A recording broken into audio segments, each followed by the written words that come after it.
Gawa-gawa lang daw mga maling impormasyon kaugnay ng founding anniversary ng Bestlink College. Pero tinabla ito ng mga estudyante na tinatakot daw dahil sa pagpo-post online.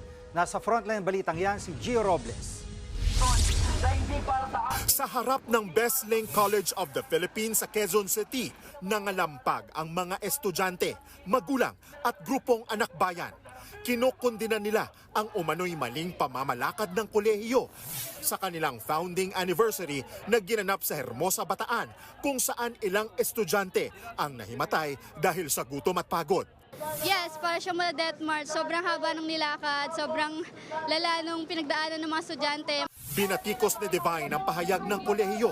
Ayon sa Bestlink, gawa-gawa at walang katotohanan ang umano'y maling impormasyon kaugnay sa kanilang founding anniversary. May mga maling report daw na sinadya umano para sirain ang reputasyon ng paaralan.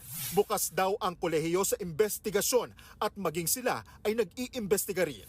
Sa kabila niyan, nagsorry ang Bestlink sa mga estudyante at magulang sa anumang perwisyong na idulot ng event. Nakakainis kasi ginawa nila kaming sinungaling, no? Tapos sinasabi nila na fabricated lang yun, gawa-gawa, misinformation, disinformation, when in fact, kami mismo yung nagpapatunay na sobrang lala nung nangyari sa amin doon sa Bataan. Ang sinasabi daw sa mga GC ng mga bata, itigil ninyo ang pagpo-post kasi school din naman daw ang sinisira. Pwede silang mabagsak, pahirapan ng pagkuha ng credential. Dagdag pasakit din ang umano'y pananakot ng kolehiyo sa mga estudyanteng nag-post online ng nangyari.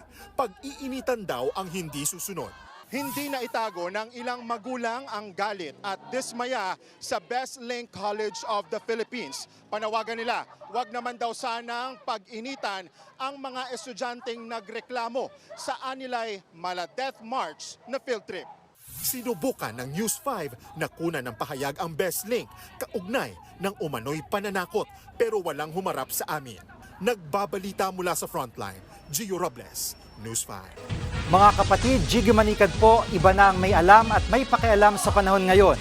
Para sa konkreto, kumpleto at komprehensibong balitaan sa Frontline, mag-follow at mag-subscribe sa social media pages ng News 5.